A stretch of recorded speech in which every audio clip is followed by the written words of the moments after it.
Coming up on Inside Lehman, biologists head for the Bronx River to help keep it alive. Why are America's children so overweight? Doctors and dietitians know the answers, but are still struggling to find the right cure. Plus, do you have what it takes to be a teacher? We'll show you a program that's helping professionals from many fields find new talents within themselves. So sit back and relax, because Inside Lehman starts now.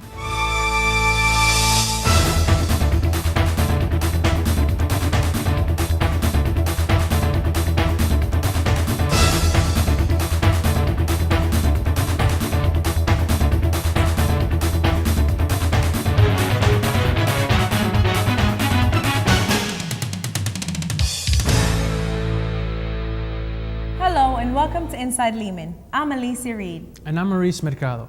You know, Alicia, it's amazing, but for such a heavily populated and industrialized area like the Bronx, many people may not realize that there's a beautiful and vibrant river running right through it. That's right. The Bronx River is the only major body of water in the Bronx. It stretches 23 miles from Westchester to the Long Island Sound. Inside Lehman's Christina Pagan tells us how Lehman College researchers are working on maintaining the river's diverse population of marine life. The Bronx River is practically a forgotten waterway in some areas. While some people may now regard the Bronx River as a polluted and possibly dead body of water, they couldn't be farther from the truth. Researchers first registered the existence of hundreds of different forms of animals and plant species back in the 19th century. In 2000-2001, community organizations, schools, and the state were looking for groups to study the river's environmental health. The biology department of Lehman College stepped up to the challenge. River work started in 2001, 2001 with a small project which was basically to look at the Bronx River and get a feel for the fauna and flora in the river, primarily the fauna. And the goal was to produce a small field guide for teachers to use in the river. The project later expanded from solely freshwater fish to saltwater fish. The team began to look at the river as a whole. They do the research in La Mer, the lab for marine and estuarine research at Lehman College. We go out and we sample, we collect specimens of fish and shrimp, and then we bring them back here. We weigh and measure the fish, and we weigh, measure, and sex the shrimp. We discovered that while everyone said the river was essentially dead, bad, and not very good, that they were all wrong. In fact, the river is basically the same now as it was since 1936. Within 2 years of the project launch, the Lehman team collaborated with community groups to clean up most of the shoreline of the Bronx River. Lehman works in conjunction with SUNY Maritime, local high schools, and other organizations in their efforts to gather information, funding, and recognition for the river. A lot of the work that's being done in the biology department recently is on a sort of a global scale. And I think it's always good to have an involvement with the community that the college is located in. The overall goals of the endeavor include reestablishing living marine resource habitats, improving public access to the river, and educating the community about an underutilized local treasure. Because there's so little, how should I put it, green space for people to enjoy. I mean, you have Van Cortlandt Park, but aside from that, you have a lot of people that see a lot of concrete and a lot of pollution. And if we can show that it's full of life, then we can also make the case that it needs to be conserved, it needs to be taken care of. As the researchers at Lehman continue their work, there is a hope that people will return to the Bronx River, a place that has remained full of life and vitality. Christina Pagan, Inside Lehman. America's children are not as healthy as they used to be, and many medical studies predict even more trouble ahead. The problem is childhood obesity. Now, researchers, physicians, and nutritionists are working to find ways to stop this alarming trend. Inside Lehman's Nancy Oyuela has the story. It's hard to explain exactly why America's children are so overweight, possibly because there are so many potential causes. Some observers suggest that the problem is driven by the media, our sense of entitlement to a large plate of food, and society's reliance on fast food restaurants. Others point to genetics or problems in the home environments of these children. Professor Matthew Kerner of the Lehman College Department of Health Sciences studies the performance of the human body and the many factors that can affect personal health. It would be sedentary lifestyle, lack of physical education in the school system, could be the quantity of foods that the children eat. It could be the type of foodstuffs that are more commonly eaten these days than were eaten 20 years ago. While exercise is the key for many people, sometimes even that is not enough. Jacobi Medical Center has responded to a problem that some of its doctors consider to be an epidemic. In 2002, the Bronx Hospital opened a family weight management clinic where doctors and nutritionists help families battle the severe effects of childhood obesity. They have sleep problems, they have sleep apnea, they don't sleep well at night, they can't breathe well, so they don't sleep well, they have leg pain or joint pain, their asthma is worse, they have many other issues that affect their everyday life. The Jacobi Medical Center program helps both the children and the parents lose weight. That way, the patients can develop healthy lifestyles. The key is to create a supportive home environment. We start out with individual counseling through the pediatricians, nutritionist, social worker. So we're battling medical issues, we're battling dietary issues, we're battling any kind of other social issues that they may have. All of that takes into account when you're trying to achieve a goal like weight loss. It teaches me how to prepare dinner better, what things not to do that I'm doing now, like macaroni. She doesn't need that. Too much cheese or diet cheese. Look for diet products or low-fat products. Lehman's Professor Kerner is watching an alarming trend in pediatric diabetes that has developed in just the last few years.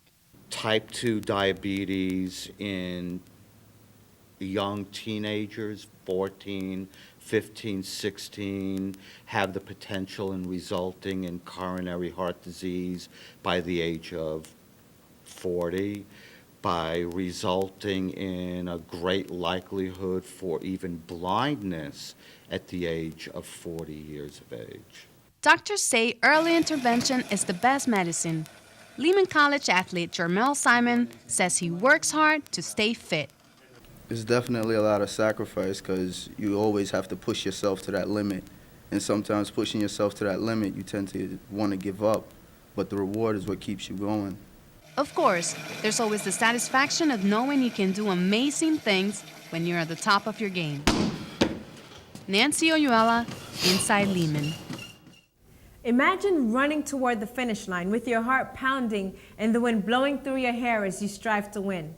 Well, Alicia, the person we're about to meet is not just in top physical condition, but she has the awards to prove it. That's right, Maurice. Amy Ruston has exploded onto the CUNY cross-country landscape, winning the women's championship and breaking several records. She also took first place in the NCAA Division III Atlantic Regional Cross Country Championship. With more on this story, here's Inside Lehman's Lou Gonzalez. Many people come from around the world to compete every year in the New York City Marathon. What makes these runners endure such a grueling and demanding exhibition? Amy Ruston knows. Amy is Lehman College's cross-country sensation. She has shot to the top of CUNY women's cross-country in only her first semester of competition. We've had a couple of athletes here who have been very good and broken some records and become All-Americans. But it usually takes a little while longer for them to develop into that, to mature into that an athlete. She walked in the door as a mature athlete. The guys were running separate and the girls were running separate, and then out of the blue, she just, the first 400 meters, she was with us. She was running with the guys instead of with the girls. Before coming to Lehman, Amy attended Stony Brook University on a full athletic scholarship. After a 3-year hiatus from school, she became a student at Bronx Community College. While at Bronx Community, she competed in a 10K race against Lehman standout Maria Castro. After about a month of trying to find a way to get her phone number, I finally was able to get in contact with her and talk to her about possibly coming to Lehman. He called me that night and invited me on the team, and I accepted. The Nashua, New Hampshire native won her first race for Lehman, taking the Vassar Invitational in a new conference record time of 17 minutes and 41 seconds. The following weekend, she captured the NYU Invitational at Van Cortlandt Park. Amy's sudden success has had a positive impact on the cross-country team. Very optimistic. So she's always making me think that, every race, get better, every practice, work harder.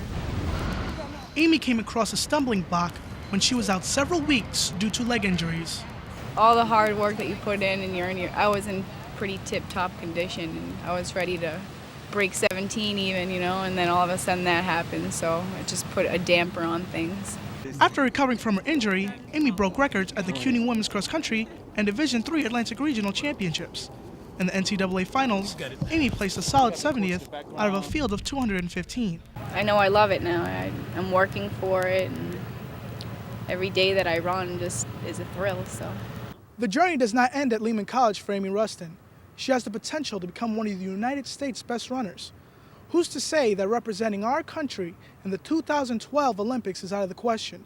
She already broke a series of records in one semester.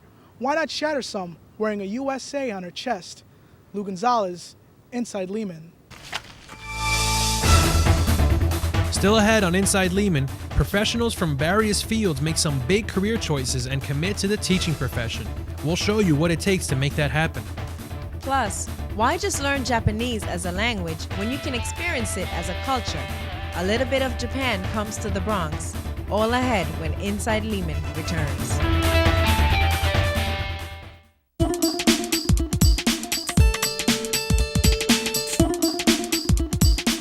There's a world of music study waiting for you at Lehman College. Lehman's Department of Music offers courses in electronic and acoustic music, music theory, composition, performance, and much more.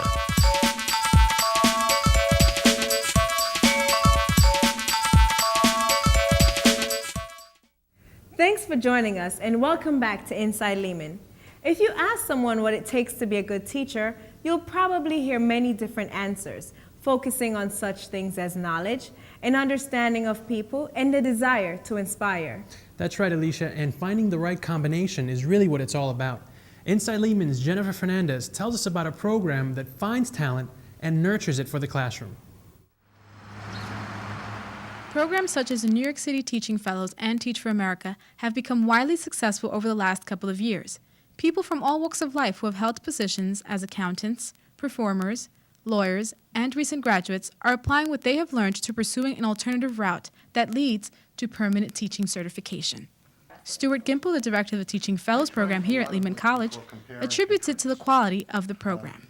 The Teaching Fellows program began in the school year 2000-2001. Lehman College was a participant from the very inception of the program, which was the brainchild, I guess, of Chancellor Harold Levy. The mission is to place the fellows in hard-to-staff schools and in high-need subject areas. What would cause so many people to leave their successful professions and start a new career in teaching? The answer from the fellows is, it's the students. These teachers in training have an interest in bettering the community and want to give back. That was the idea, to try to bring folks from another career changes, bringing their experiences from their former life into the schools as a means to excite and motivate children to learn. If kids are introduced to the right type of people at the right age, they'll make the right decision. I like working in the Bronx, especially because I work right next to where I live. I know some of these children from the time they are infants. It's wonderful when you know you've reached someone, they've gotten it.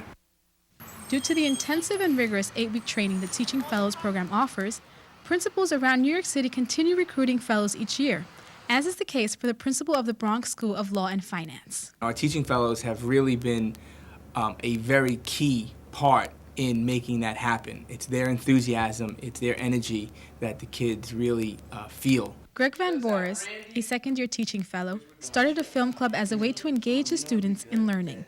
Not only has it been successful, but the students have learned about themselves through his teaching.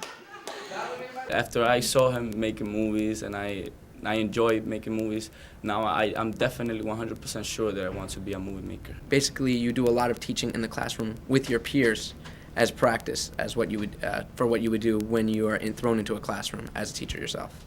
The Fellows program has been terrific. It's been everything that I thought it would be. I would strongly recommend it. What does it take to be a teacher in the New York City public schools? Can it be taught or is it inherent?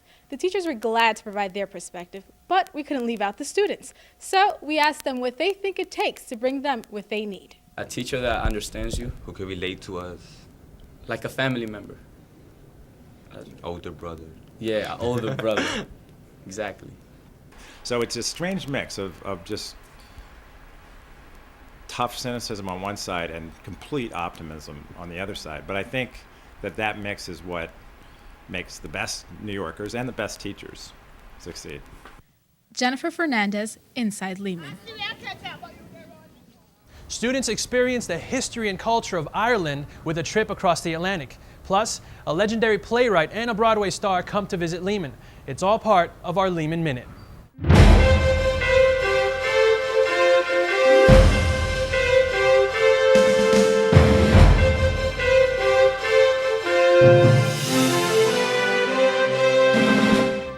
CUNY graduate students studying history are seizing the opportunity to study the history of Ireland firsthand.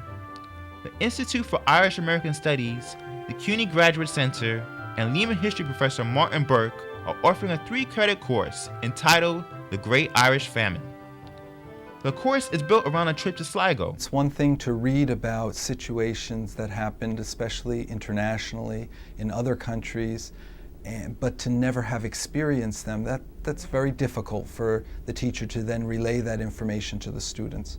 So we hope that what they have read will come to life as they go and visit the different sites in Ireland. Students read from a selection of books and essays in preparation for the journey and then keep a journal during the trip. For more information on how to participate, check the Lehman College website. Legendary playwright Edward Albee, best known for his play Who's Afraid of Virginia Woolf, came to Lehman College to share stories of his life in theater. Albee was interviewed by Professor William M. Hoffman, also an award-winning playwright, on the television series Conversations. Albee's prolific career has been honored with 3 Pulitzer Prizes and 2 Tony Awards. Actress Chita Rivera was a guest of honor at a luncheon recognizing her impressive career. Walt Disney Entertainment and Lehman Stages highlighted the Broadway and film star's lifelong contribution to the arts. Ms. Rivera, a 2-time Tony Award-winning actress, participated in the student workshop in musical theater. Students were selected through a series of auditions. Chade Newton, Inside Lehman. Some of the earliest recorded history in our world stems from Japan. It's a country that's rich in tradition and culture. Here in the Bronx, you'll find Lehman College students who enjoy experiencing the language by immersing themselves in its roots. Inside Lehman's Harvey Bean tells us more. American society's interest and connections with Japan are reflected in the popularity of Japanese art and literature. This also extends to industry, cuisine, and American pop culture. Asako Tochika teaches Japanese courses in Lehman's Department of Languages and Literatures. The overall experience goes well beyond words, grammar, and literature. I want them to learn the language, of course, and how to communicate in Japanese, but also I want them to learn the cultural background of the language, because it is such a different language that if you don't know the culture, you are not proficient in the language. Along with their academic study, students also participate in special events such as the making of this traditional Japanese dinner. Roll it up and you eat it. This year, we went to Brooklyn Botanical Garden for Sakura Festival, and we have a traditional Japanese picnic and appreciate the beauty of cherry blossom, which is very important part of the culture. I got involved with the Japanese program because I'm an art major, and so my core is the computer games, so I'm very interested in PlayStation, and that's based in Japan, so I thought that having a background in the Japanese language would give me like a boost up or an extra advantage over the competition. A lot of people will say, why did you take Japanese, why not Spanish?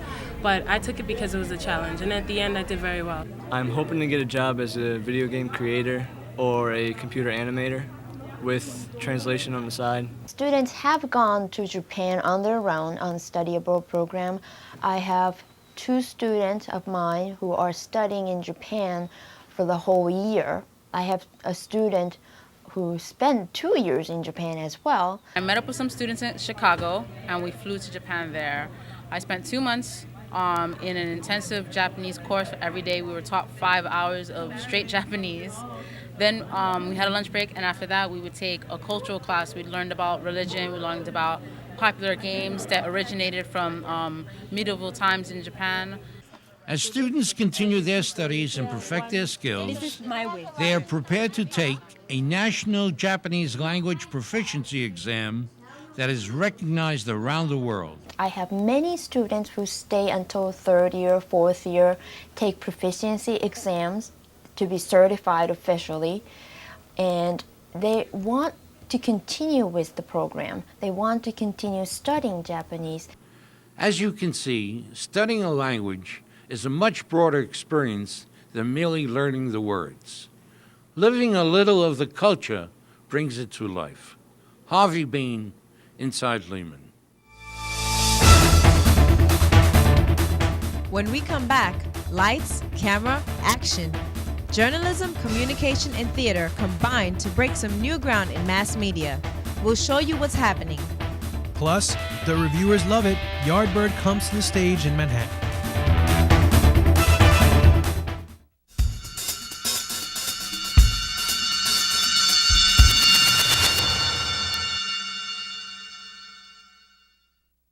Welcome back to Inside Lehman. Broadcasting, print journalism, theater, and many other forms of media have combined to form a new power team here at Lehman College. It's the first time in decades a new department has been created here at Lehman. Inside Lehman's Jeffrey Edison takes a look at what's ahead. The letters JCT now represent this coming together of a wide range of media. Welcome to Lehman College's new Department of Journalism, Communication, and Theater. Department Chair Dr. Patricio Lazundi says the time was right for a pooling of talent. Dean Marlene Gottlieb believes this will open more doors for students and improve the quality of mass media. We thought perhaps this would be the moment, since we have many students and excellent faculty, to create a new department, and that's what we did, and we're very proud of it. 6, 5, 4, 3, coming in on camera 1, ready camera 1, take camera 1. Previously, the programs fell under separate departments. The change offers a more expansive pool of resources for students and faculty alike. It's not unusual to see and hear the work of Lehman's faculty on New York's many broadcast stations, as well as under the spotlights in the city's theater community. One of the many new projects at the JCT department is a new webcasting studio. We now have a small, well-equipped, very flexible studio that can permit students to do radio-type programming, audio only. They can do internet webcasting over the internet, or we can feed programming traditional television style to both the local Bronx Community Cable Corporation, BronxNet, as well as CUNY TV. The first cable television and webcast aired on election night of 2004. Lehman students covered early election results and provided their analysis. Working with state-of-the-art equipment, such as robotic cameras and a digital audio board, gives them the tools to learn and be heard in the country's #1 media market. Web capability also connects the studio with any place in the world that has an internet connection. The JCT department recently welcomed new faculty member Professor Marjorie Rosen, who is editor-in-chief of the newly revamped Bronx Journal. It's a journal that's for the Bronx community, the student community, and the community at large. But it's reported and written by our students here in the Journalism and Communications Department at Lehman. First published in 1997, the Bronx Journal is out with a new look. Students enjoy the opportunity to have their work read by many people in the communities all across the borough. Not to be outdone, the theater program is offering new developments, including the Working Professional series. Theater professor Marilyn Sokol hosts industry professionals such as actors, directors, and scenic designers who share their experiences with students. The program, which is also taped for television, provides an inside track on the theater, broadcasting, and film industries. By the way, I have to say, With the creation of the new JCT department, Lehman students hope to continue extending their education by taking what they learned in the classroom and putting it into practice through a variety of creative outlets. With all these new developments, JCT students and faculty are excited about the futures here at Lehman. Jeffrey Edison, Inside Lehman. Speaking of theater, Lehman's theater professionals took their act to Manhattan and got a good review from the New York Times. Inside Lehman enjoyed a night on the town at a play entitled Yardbird. The theater program in Lehman's new journalism, communication, and theater department here at Lehman has not only hardworking students, but professors as well. Dante Alberti is the director of Lehman Stages and the founding artistic director of the Bronx Repertory Company, now also based at Lehman College. He and his wife, playwright Stephanie Stowe, brought Yardbird to the stage in an off-Broadway production at Manhattan's intimate Bank Street Theater. I'm not from the Bronx, but I kind of like to think of myself as sort of Bronx native by default because I've spent a lot of time there. One of the stars of the show was actress-comedian Marilyn Soko, the newest member of Lehman's theater faculty. She played Evelyn, a Bronx mother who cares for her compulsively neat and reclusive son Ivan after his father's death. Lehman student and actor Christopher Cole took on that role, in which the character confines himself to his room for years. Ivan sits day after day keeping a journal on stacks of legal pads while listening to the music of jazz musician Charlie Parker. Lisa Sheridan played the young, vibrant Amanda, who tries to coax Ivan out of his world of loneliness. Of course, it all had to come together on stage. It's a great honor and a pleasure to work with Dante and Stephanie. She's a miraculous, I think, writer. It's wonderful to have her words in my mouth. Lehman students worked hard as members of the production crew, enjoying the chance to be part of New York City theater. This worked out very well for Miss Stowe, as she received rave reviews from the New York Times. The students that helped me out with this production are very, very well trained. The crew is, they know what they're doing, and they've come through the program at Lehman. Ken Ross running that program and teaching the stage technicians how to do it. They were very, very well prepared, very professional. Having a repertory theater set at Lehman College makes it a little easier for students and teachers to branch out and do acting or production work outside of school. This promotes professional growth, as we have seen with the success of Yardbird. These roles have a lot of colors in them, and you can really sink your teeth into these parts and discover things about yourself you didn't know you could do. Alicia Reed, Inside Lehman. Well, that's our show. We'd like to thank you for watching, and we'd like to take this moment to thank all of our dedicated reporters and crew who make Inside Lehman possible. Thanks for joining us. See you next time for more news from Inside Lehman.